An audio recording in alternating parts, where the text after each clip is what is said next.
Bună, dragii mei, bine ați venit, bine ați revenit. Sunt Meme și ca de fiecare dată vă reamintesc cât de minunați și de puternici sunteți. Astăzi încep prin a vă mulțumi tuturor, pentru că sunteți minunați, pentru că sunteți aici alături de mine, unii dintre voi de foarte mult timp, alții v-ați alăturat recent, însă pentru mine contează enorm. Contează faptul că munca mea are ecou, iar asta mă motivează zilnic să devin din ce în ce mai bună, să fac mult mai multe lucruri, atât pentru mine cât și pentru aproapele meu, pentru că sunteți parte din povestea vieții mele. Astăzi vom vorbi despre energia zilelor ce vor urma, despre vibrația numărului 16 sau despre energia din acel moment în care accesezi această emisiune, pentru că timpul este relativ, nu este liniar așa cum îl știm noi.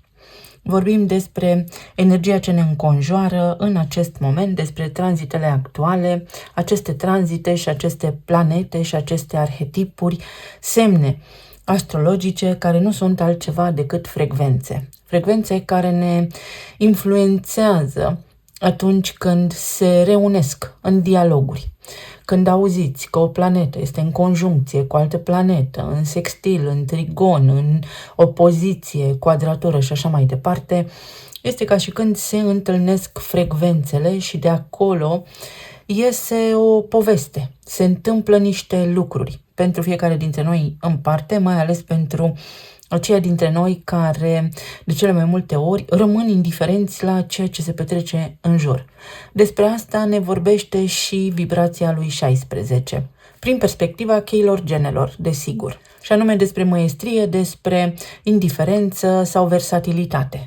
Numărul 16, prin acest context, lucrează în parteneriat cu numărul 9, care are de-a face cu invincibilitatea, cu inerția sau cu hotărârea. Așa că în acest moment energia ne spune precum urmează. Important pentru viețile noastre este faptul că trebuie să luăm o hotărâre, să ne asumăm responsabilitatea asupra propriei noastre vieți. Viața, așa cum o știm noi sau lumea întreagă, așa cum spunea și Shakespeare, este o scenă. Și toți oamenii, toți bărbații, toate femeile, copiii, oricine altcineva este un personaj aici, în această piesă de teatru, în acest film, la care noi ne uităm în fiecare zi. Știți că mai avem și expresia viața bate filmul atunci când cineva deraiază de la scenariu, pentru că fix așa este. Când ne naștem, noi venim cu o hartă, cu o predispoziție, pe care de cele mai multe ori oamenii și-o îndeplinesc. Scrie în harta ta natală că ești bogat, poate ajunge acolo. Scrie în harta ta natală că X lucru se întâmplă, da, cel mai probabil se poate întâmpla.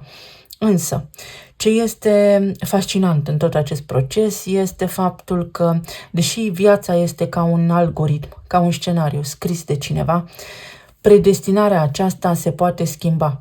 Pentru că omul are puterea minții care este colosală și poate interfera cu predestinarea atunci când omul își pune în minte să facă acest lucru. Trebuie doar să vrem și să avem intenția foarte bine trasată în direcția pe care ne dorim, pentru că bogăția este contagioasă, sărăcia este contagioasă, depresia este contagioasă, orice altceva este contagios. Și veți spune cum, adică? Exact așa, spunem lângă cine stai ca să-ți spun cine vei fi în viitor. Că nu ne merge bine, dacă ceva se întâmplă în viețile noastre, nu trebuie să ne complacem, ci să ne sustragem sau să ne extragem din mediul în care suntem. Schimbăm locul, schimbăm și norocul. Și tot astăzi m-am uitat când era gălăgie și nu am putut filma pe tranzitele din viitor, tranzite care sigur că se întâmplă pentru că există așa un fel de poveste prin care, la nivel de umanitate, cineva a decis că trebuie să trecem, și anume la conjuncția dintre Saturn și Neptun, care urmează să aibă loc. Am extras de acolo o idee foarte, foarte interesantă din ce mi-a spus mie așa intuitiv analiza pe care o făceam. Falsa idee de libertate. Ești cu adevărat liber? Sau ești sclav în lumea ta? Practic, ai un fel de liber arbitru să decizi pentru tine. Dacă rămâi în inerție și nu conștientizezi măiestria din tine, da, vei fi captiv în povestea care a fost scrisă pentru tine sau în viețile celorlalți. Pe lângă faptul că de-a lungul vieții tale ai preluat din energia celorlalți și prin proximitate, și prin contact sexual, și prin gânduri, prin orice, dar și în mod direct de la toată linia transgenerațională. Și omul se poate trezi pentru că urmează o perioadă foarte interesantă pentru noi toți la nivel de umanitate. Este foarte importantă această conjuncție, adică Saturn va fi fix lângă Neptun și se va întâmpla o fuziune energetică în urma acestor două frecvențe, iar acest ciclu de întâlnire al lor se petrece odată la 36 de ani. Ultima dată când s-au întâlnit la grad exact s-a întâmplat între anii 1989-1990. Pentru țara mea, această întâlnire a însemnat ceva anume, dar nu numai, pentru că s-a întâmplat în Capricorn, sub noua ordine mondială de atunci, sub guvernele de atunci, sub dogma de atunci. Se cam prăbușește vechiul sistem, însă această întâlnire poate fi libertatea de care avem nevoie dacă devenim conștienți și noi singuri luăm deciziile pentru noi singuri, sau lupul în blană de oaie, dacă ne lăsăm purtați de narațiunea momentului sau de viață și avem senzația că suntem acești neputincioși, sindromul victimei, pentru că până acum au fost în pești.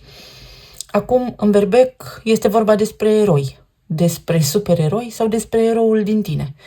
Vom vorbi, voi încerca să fac o emisiune dedicată pentru această conjuncție, pentru acest ciclu foarte important care se întâmplă. Până atunci avem această alegere, flexibilitate la îndemână să navigăm prin poveștile acestea pe care le auzim, prin scenariul în care suntem deja prinși și să ne suprascriem rolul, pentru că avem un rol la nivel social și purtăm măști. Nu suntem eul nostru autentic, iar berbecul va forța eul autentic din noi să iasă la suprafață.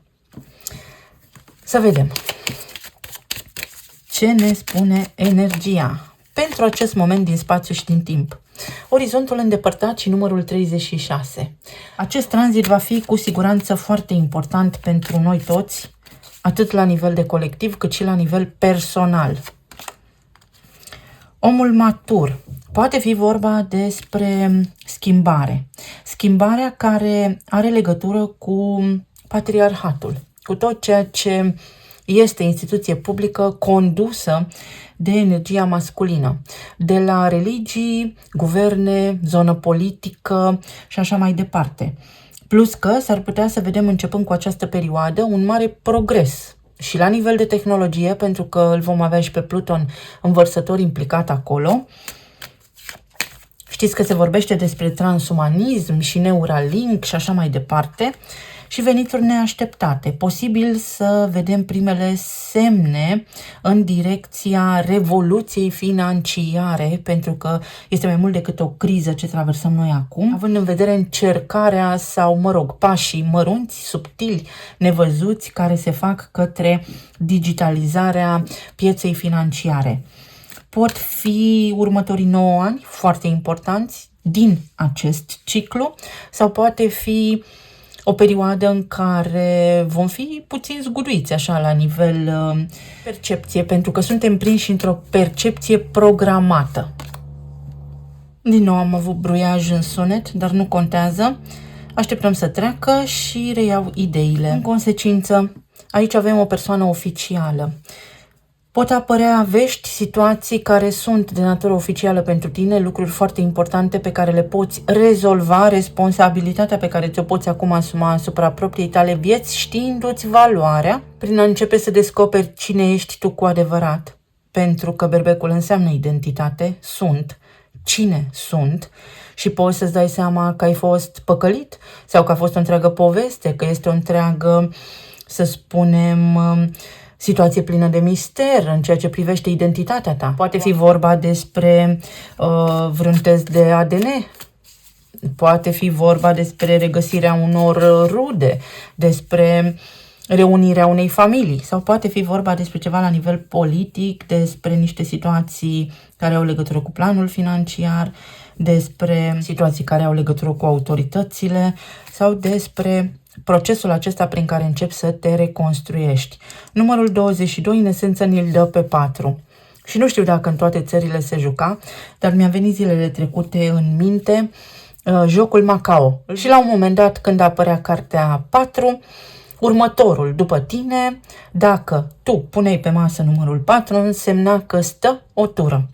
Adică nu prea aveai de ales în fața cui? În fața împăratului, în fața energiei masculine, în fața unei autorități. De această dată lucrurile se pot schimba, pentru că se poate, pentru că există o portiță, există un plan la nivel general, o nouă lume, o resetare, cum vreți voi să îi spuneți, dar există și ceva ce nimeni nu a luat în calcul, esența sufletului nostru, puterea spiritului nostru de a transcende toate aceste lucruri. Și poate se întâmplă anumite lucruri tocmai pentru ca noi să ne amintim asta în legătură cu ceea ce am spus ieri, că oamenii nu vor să afle, nu vor să descopere lucruri, rămân în zona de confort pentru că poate îi doare foarte tare sau este foarte mult de muncă și atunci preferă viața așa cum o știu ei, la modul în fiecare zi în buclă, în aceeași roată, cu bune, cu rele, dar mergem mai departe și rămânem aici în sucul propriu, în ceea ce știm noi de fapt. Toate acestea sunt niște gânduri cu care vă las pentru că sunt importante pentru anii ce vor urma, pentru viețile voastre. Să vedem, pe zona de relații, plan material și emoțional.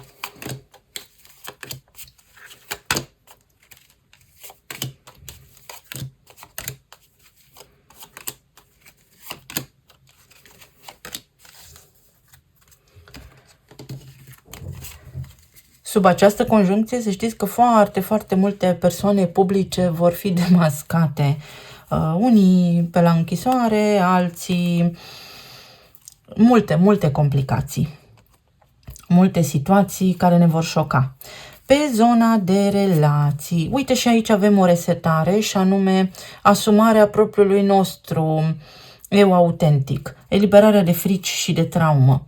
Aici 5 și 5-ul acesta are legătură cu dogma, are legătură cu planul nostru de viață pe care îl știam noi până acum, cu modul în care se fac căsătoriile, cu modul în care se înfiripă o relație de iubire, cu modul în care intrăm noi în relații. Și toate acestea se vor schimba sau tind să se schimbe. Pentru că poți să devii propriul tău erou, poți să te vindeci și atunci când te vindeci, atunci când devii conștient, poți elimina cu o mai mare lejeritate din viața ta problemele complexe cu care te-ai confruntat anterior, fără să te doară. Poți întâlni oamenii care sunt perfect aliniați cu vibrația ta, astfel încât să duci o viață în armonie, să ai un partener potrivit pentru energia ta, să nu mai apară confuzie și conflicte. Pentru alții dintre voi, după o lungă perioadă de stres, poate fi și chin aici, poate fi și zbatere, la nivel financiar, uite că apare o șansă. Se rezolvă ceva pe ultima 100 de metri, când credeați mai puțin, sau se rezolvă exact în momentul potrivit, pentru că sub o formă sau alta cumva v-ați pierdut voi nu încrederea, ci nu vă mai așteptați că se întâmplă. Și asta înseamnă un fel de abandon la nivel energetic care are legătură cu obsesia, cu vehemența din spatele dorinței pe care ați avut-o deja. Intervine aici încrederea, intervine aici familia care vă poate da o mână de ajutor sau este vorba despre un plan nou de afacere, un plan nou de relocare cu familia, poate fi o relocare în țara natală, într-un loc îndepărtat, luați în calcul niște lucruri. Pentru că nu neg, ce se întâmplă în lume la ora actuală este confuz și destul de ciudat. Dar există pentru fiecare dintre noi un drum al nostru. Pentru alții dintre voi poate fi vorba despre dubii în ceea ce privește relația voastră, iar pentru alții dintre voi este o apăsare sufletească în ceea ce privește parteneriatul, parcă v-ați supărat, parcă v-ați săturat de singurătate în cazul în care sunteți singuri. Fiecare are steaua sa, fiecare are drumul lui, trebuie doar să ajungi pe poteca potrivită ție.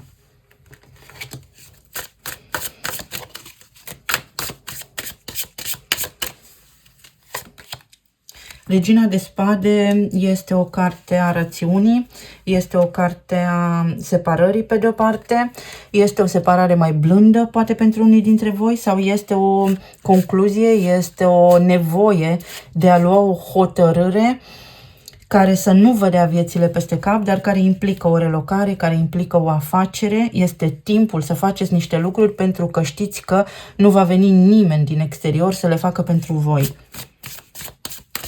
Poate fi vorba despre o împăcare, despre o revenire, despre o a doua șansă pentru unii dintre voi, pentru că nu avem viețile la altfel. Aici este înaltul preot, despre o schimbare de credință, despre o situație în care îți poți schimba complet punctul de vedere asupra unor lucruri, despre o schimbare la nivel financiar, despre ajutor din partea cuiva care îți dă o mână de ajutor fix atunci când ai tu nevoie. Fie că vorbim despre tine, despre partenerul tău, despre afacerea ta, despre ai tăi clienți, aici este vorba despre încredere. Încredere că poți depăși orice obstacol ți-ar putea apărea în cale. Pentru alții dintre voi este un dubiu la nivel de credință. Ce caut aici? Ce se întâmplă cu viața mea pentru că nu mă mai regăsesc? Sau poate apărea cineva în viața ta care să vină, uite steaua, pentru că vorbeam despre ea, să vină și să îți întărească credința, practic să-ți confirme tot crezul tău interior, tot monologul tău interior, sau poate veni cineva care să îți arate că poți avea parte și de lucruri foarte, foarte bune.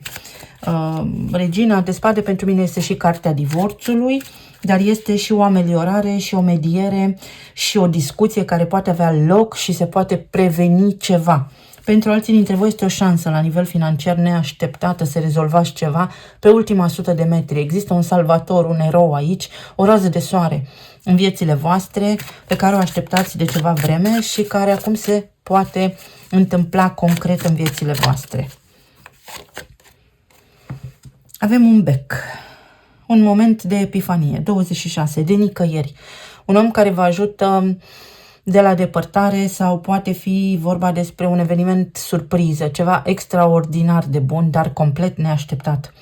O situație de genul pus în fața unui fapt împlinit, dar să aveți parte de un șoc, de o surpriză plăcută, în sensul că nu vă așteptați ca ceva bun să vi se mai întâmple. Este vorba și despre o revenire la nivel financiar, despre o revenire asupra unor discuții care salvează ceva, care remediază ceva, dar și despre o revenire a cuiva. Poate fi vorba pentru unii dintre voi. În tot cazul veți avea parte de claritate în perioada ce urmează și această claritate are legătură cu viața voastră. Să ne asumăm viețile și pajul de cupe. O idee foarte bună este o încredere, o aliniere la o frecvență înaltă. Este lumința de la capătul tunelului, dar este exact așa cum am menționat anterior. Am nevoie doar de o rază de soare pe un cer înnorat. Atât, o rază de soare să știu că este acolo pentru mine și am curaj, mă motivez să fac un pas înainte către ceea ce îmi doresc. Poate fi vorba și despre ceva ce implică acte și despre niște lucruri care au legătură cu arhetipul peștilor, despre câteva luni pe care le aveți la dispoziție să vă implementați planurile, pentru că ulterior vom avea parte de niște retrogradări, retrogradează și Pluton în Vărsător în curând. Lucrurile sunt pentru noi la nivel individual, dar și colectiv, când rece, când cald, când rece, când cald. Și atunci este nevoie de o poziție de echilibru.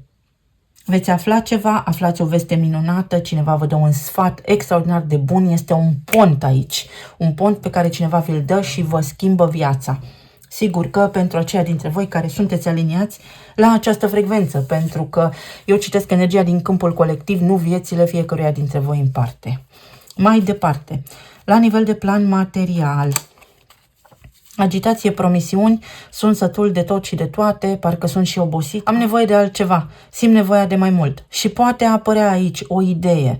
Pe de o parte vă simțiți prinși în rutina voastră, pe de altă parte vă încărcați cu încredere. Aveți așa o sclipire, aveți așa o dorință de a face niște lucruri. Pentru alții dintre voi este vorba despre o restricție. Pot fi popriri pe conturi, pot fi blocaje la plăți, pot fi întârzieri la salariu, depinde fiecare cu ce vă confruntați. Însă toate acelea se pot acum opri, se poate finaliza acea perioadă de turbulență emoțională sau este vorba despre lipsa de încredere. Vreau să fac mai mult, dar habar nu am cât pot și cine sunt. Și în perioada ce urmează puteți descoperi, puteți afla, puteți învăța ceva nou, pentru că toată lumea are o șansă egală. 8 de spade. Ce vă blochează aici? Asta este închisoarea minții proprii. 6 de monede. Rutina. Blocat în rutina mea să execut ordine sau eu fac bine, eu sunt un om bun, dar de ce nu-mi ies lucrurile?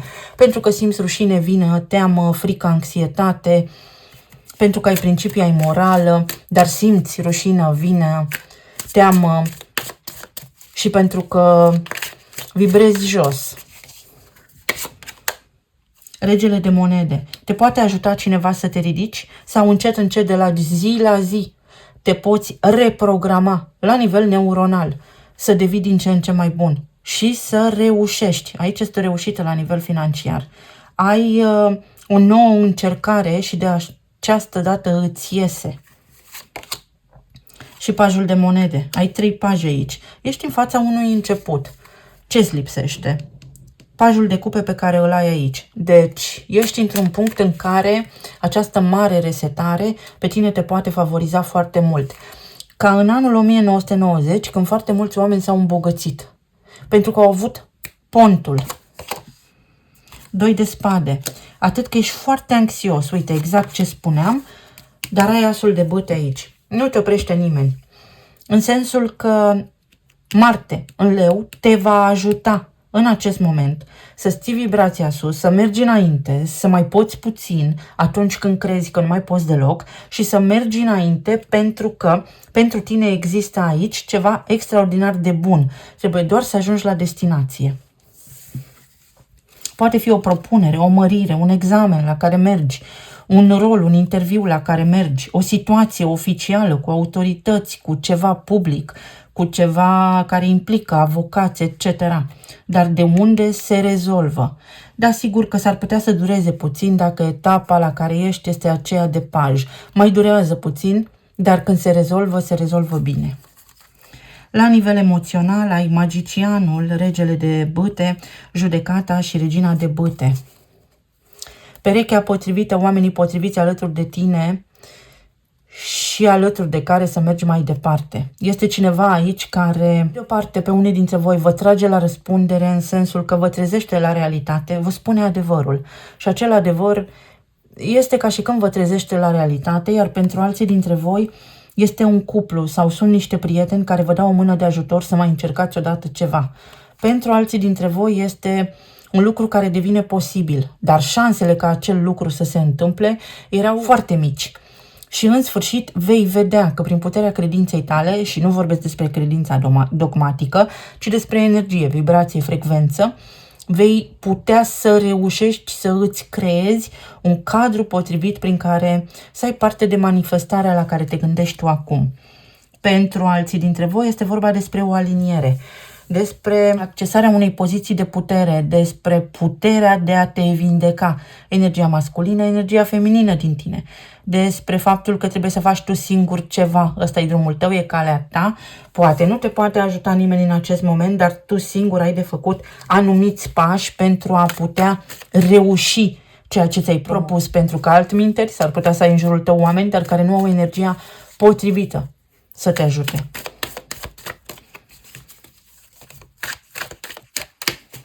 Poate fi un proces. 4 de monede. Să ieși din program, să ieși din dogmă, să faci o schimbare. Nu fi timorat, nu fi trist pentru că vibrezi jos și știți cum se zice, banii la bani și virusii la virus. Totul este contagios și totul este la modul, dacă sunt trist astăzi, mai apar situații care să-mi confirme că trebuie să fiu trist. 10 de bâte, ești la un capăt de drum, mai ai puțin și rezolvi, vei trece printr-o perioadă de tranziție și rezolvi.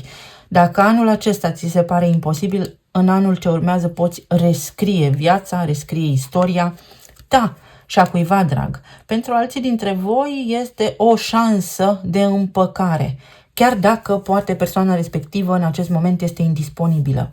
Și sub acest indisponibilă există căsătorit, în altă țară, departe, nu am mai vorbit de 10 ani, de 15 ani. Nu contează.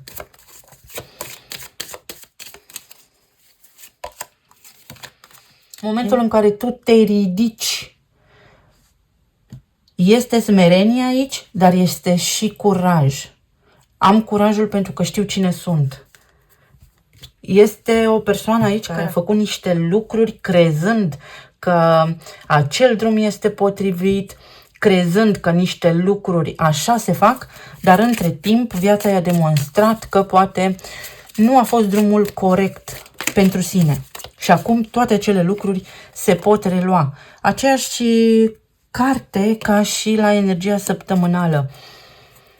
O colaborare, flexibilitatea despre care vorbeam mai devreme.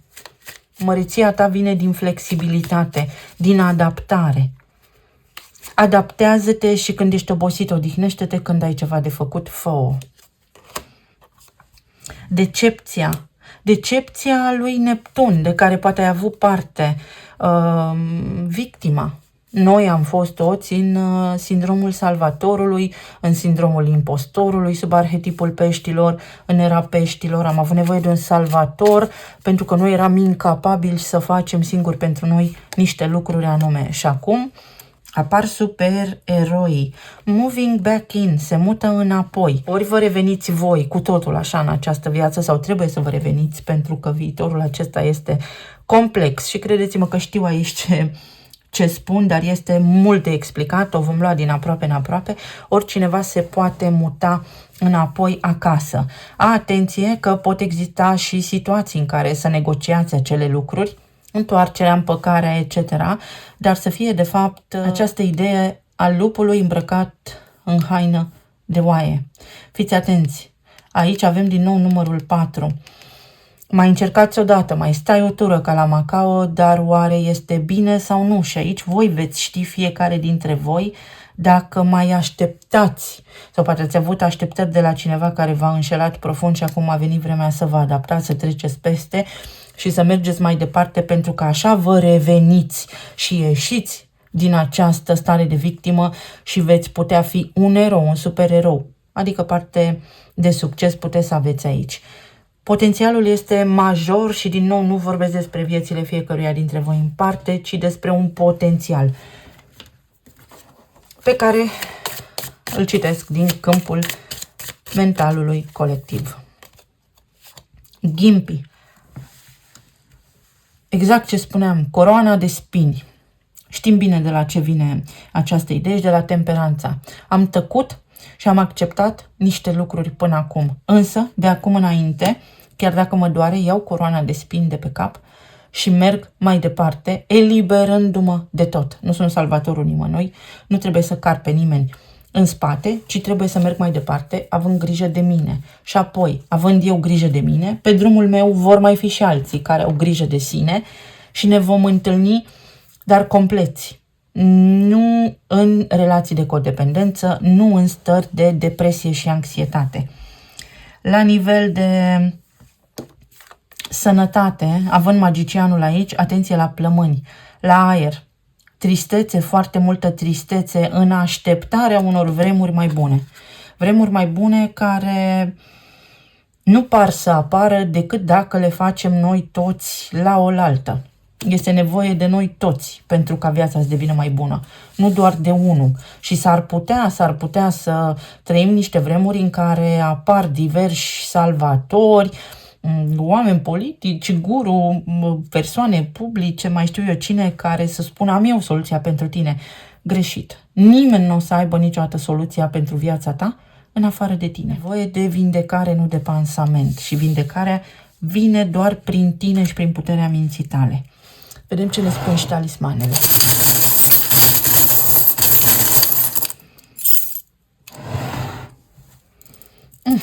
Am de la fetița mea aici un inel și acest personaj este Pisirena. Este un desen. Pisicuță și o sirenă, intuiția, uite, oceanul, Neptun. Folosește-ți intuiția atunci când ai de luat o hotărâre sau când trebuie să decizi ceva, pentru că s-ar putea să ai o disonanță cognitivă, să ai parte de o percepție eronată în ceea ce privește situația respectivă sau să nu ai toate datele problemei și să nu fii în necunoștință de cauză atunci când iei această hotărâre. Pentru unii dintre voi este o perioadă extraordinar de bună în care vă îndreptați către ceva foarte, foarte bun. Uite, aici avem un pieptăn și puteți spune în felul următor, spre exemplu. Așa cum pieptănul meu netezește părul, așa să fie și de netedă calea mea către ceva anume. Pentru că părul este puterea. Mi-aduc aminte când am vrut să o tun pe fetița mea și să merg cu ea la un salon, nu m-a lăsat și mi-a spus tu. Doar tu îmi tunzi mie părul, pentru că părul este puterea mea. Și eram micuță, 3 ani și jumătate. Imaginați-vă că nu avea de unde să știe chestiile astea. O fi văzut ea, o fi auzit ea pe undeva, dar așa este. Părul este o extensie a sistemului nervos și este cel care ne ajută să simțim pericolul, să simțim intuitiv. Este o antenă, receptor, dar pentru unii dintre voi aici, energia spune că sunteți și emițători, aveți și putere și emiteți energie. Să fiți și ca un magician, doar că voi sunteți prinși în roată, de unde nu știți cum să ieșiți și nici nu știți că puteți ieși, măcar. O turtă dulce, o situație din care poți ieși prin puterea minții tale, imaginația ta. Tot ceea ce ne imaginăm există, pentru că altfel nu am avea capacitatea să ne imaginăm acele lucruri dacă ele nu ar exista deja undeva sau cândva. O bucurie. Pentru alții dintre voi este un eveniment, o zi de naștere, o sărbătoare. Citrinul, revenire la nivel financiar sau o pregătire pentru următoarea etapă, dar este una care aduce belșug. Un as de cupe și turnul. O veste, dar care vine cumva ca o avalanșă emoțională, ca o bucurie. Un plâns de bucurie, lacrimi de bucurie. O călătorie, uite, nu-ți da puterea, nu-ți mai da puterea. Celor care doar vorbesc, dar puține fac. Acum poți să și faci și tu poți să faci tot ceea ce gândești poți face. Doar mintea noastră, uite-l pe 8 de spade de aici, ne încurcă în materializare. Mintea, credința, dogma, programele pe care noi le avem în subconștient. Saturn. Acum când Saturn intră în berbec, te poate ajuta să scapi de lucrurile nedorite, dar trebuie să-ți asumi responsabilitatea, pentru că această conjuncție, acest tranzit, vine și cu urâtul din noi. Oamenii ne vor spune verde în față, ne vor spune direct în față adevărul și atunci va trebui să devenim conștienți de noi înșine și cu întuneric și cu lumină, pentru că toți avem și întuneric și lumină. Împăratul. Nu trebuie să mai stai o tură. Vei avea o șansă să avansezi. Peștii. Să nu mai fii o victimă. Să nu mai fii la mâna cuiva sau să nu mai decide altcineva în locul tău. O reluare. Sau te poți întreba, nu neapărat o reluare, să vină cineva în viața ta sau să te reîndrăgostești de partenerul tău, ci să te gândești. Sunt aici, dar eu îl mai iubesc? El e fericit cu mine? Că de obicei întrebăm, eu sunt fericită cu el sau cu ea? Ser. Pot fi niște analize. Pentru unii dintre voi este un fel de escapism. Pot fi niște vicii ale cuiva aici. Vreau doar să uit, fug de responsabilitate, de realitate, nu mi-asum, nu mă văd, eu sunt perfect, doar alții îmi fac mie. Și a venit timpul să fii conștient, pentru că fiind conștient, sigur că ți se schimbă vibrația, rezist. Pot fi ceva mișcări de stradă, pentru că tot anul acesta este un fel de copie, să-i spunem așa, a evenimentelor care au avut loc între 40 și 45 ca ani. Sunt revolte, sunt mișcări, sunt alianțe politice, se încearcă o schemă, există. Am așa un feeling, drept să vă spun, că ceva nu este la locul lui. Adică există și un potențial prin care noi să fim atrași într-un conflict, dar care nu este al nostru, pentru că eu n-am nimic de împărțit cu nimeni. Nu avem nicio legătură cu naționalitățile în mod direct, ci cu esența noastră, cu rădăcina noastră. Noi toți vorbim aceeași limbă, dar o decodificăm diferit pentru că este o programare încă de la naștere. De când tu ca bebeluș auzi în jurul tău un limbaj și acel limbaj este programarea ta și mama ta te învață cum se spune apă, papa, mâncare în limba pe care o vorbește ea. Mama, tata, familia și așa mai departe. Dar și odihnă. Ai nevoie de odihnă. Pentru alții este respirație și gură de aer proaspăt. Acum poți respira ușurat pentru că ceva se încheie. Ai ajuns la final. Vă mulțumesc tare mult. Vă doresc să aveți o zi minunată, o seară minunată, să fiți bine, sănătoși și iubiți și să ne reauzim cu bine și data viitoare. Pa, pa!